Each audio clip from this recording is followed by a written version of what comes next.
Pan Tadeusz by Adam Mickiewicz. Pan Tadeusz, full title Master Tadeusz, or The Last Foreign in Lithuania, is an epic poem by the Polish poet, writer, translator and philosopher Adam Mickiewicz. The book was first published in June 1834 in Paris. It is deemed one of the last great epic poems in European literature. Pan Tadeusz, Poland's national epic, is read in Polish schools and has been translated into 33 languages. In 2014, Pan Tadeusz was incorporated into Poland's list in the UNESCO Memory of World Program. It is hard to describe Bigos hitting, its rich color and miraculous fragrance, for words can offer only sound and meaning. You, city dwellers, cannot reach its essence. To know it, you must live in the country, returning from the hunt and all its pageantry. Bigos is not some simple seasoned fare.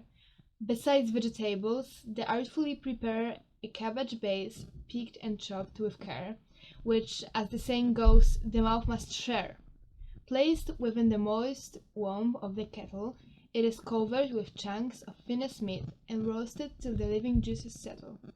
The fire-extracted flavor is complete, when the heat is furious and dramatic and boils over with juices so aromatic. The bigos ready, all hunters cheer. Armed with spoons, they run to attack the cauldron. The cooper rings a stream of vapor, like caper, evaporated and all is gone, pot smoking like a dead volcano's crater. When appetite and thirst are satisfied, they load the bear onto a cart, mount their horses, quite pleased and talkative, although some try to break the calm with the quarrel's new courses. The sheriff and notary argued once more, each over his own musket's advantages. Sanguszko, Sagalos, heated as before. The Count and Tadeusz and also felt rage. Ashamed, they felt and missed and fled, because in Lithuania the blame for letting bears break through the bitters steed is hard to overcome to regain that lost fame.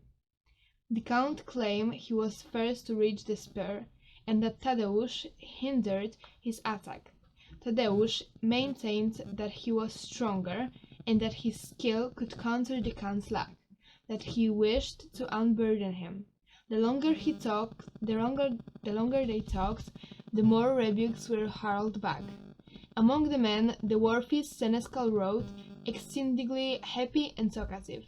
He wanted to squelch the quarrel, to goad them into agreement by his narrative of Doveikos and Domeikos found.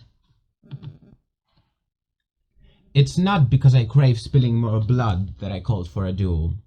That would be crude. I meant it as a joke, if I may be so bold, a farce. It is a notion I contrived some 40 years ago. You won't recall, since you're so young, but its fame has survived, as well as its ability to enthrall. Doveikos and Domeikos animosities arose from the unfortunate resemblance of their names. During the district assemblies, Doveikos' allies recruited partisans among nobles so he could get their vote. But they heard incorrectly, so Domeiko won.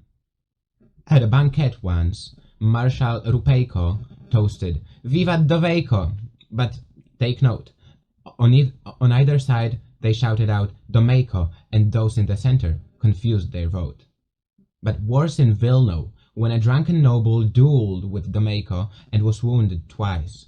Returning home, strangely coincidental, he boarded the same boat, let it suffice, with his almost namesake.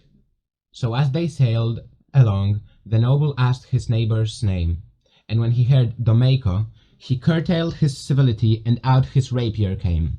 In no time at all, he began to slash. On one's account, he sliced the other's moustache. To make matters much worse, during a hunt, they were standing so close that when they fired, both of them hit the bear right in the front. After so many bullets, she expired, but since her gut was filled with at least 10, all the same caliber every hunter used, no one could tell who shot her first or when she died. Needless to say, all were confused. "Enough of this," they said. "We must resolve the matter. Whether by God or the devil united, we must separate.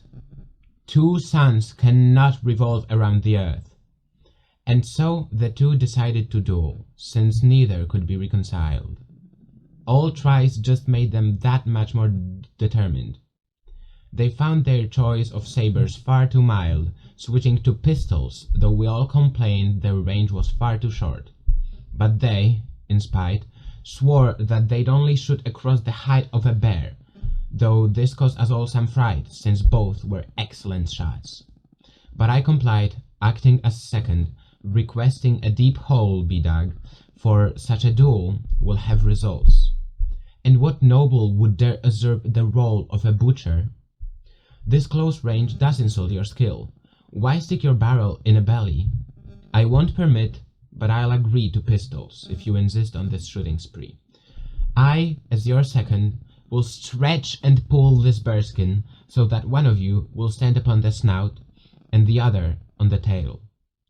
Agreed, they shouted, and the rest was planned. Tomorrow at the inn, without fail. And thus they left, rushing with great speed, while I went home to study Virgil's Aeneid. What was my point before this interruption? Oh, yes. Both men agreed. They'd fire across the bear's hide, and all present were concerned that this meant certain death, barrel to barrel. But I laughed, for from Virgil I had learned that any height of any animal is no standard measure.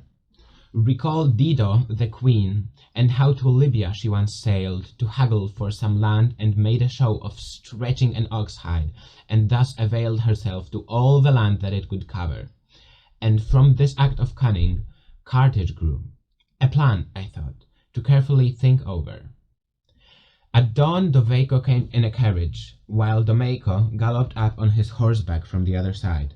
But a new bridge they beheld, crossing the river, shaggy and slack, constructed of bearskin, cut up and knotted. I stood Doveco on the poor beast's tail. Across the river, Domeico was spotted on the snout. Gentlemen, you may assail each other now. Or if perhaps you'd rather try to solve this and thus to reconcile. They were furious, though all the others fell over laughing. I, in priestly style, inveighed the Gospels, commanding them to cease. They had no choice. They had to call for peace. So they became dear friends after the feud, and Domeico's sisters wed. Domeico, not to be outdone, wooed his brother-in-law's sister, and so, instead of enemies, they are kin. Soon their estates were divided, and they began to share. On the spot of this near-deadly debate, they built a tavern called the Little Bear.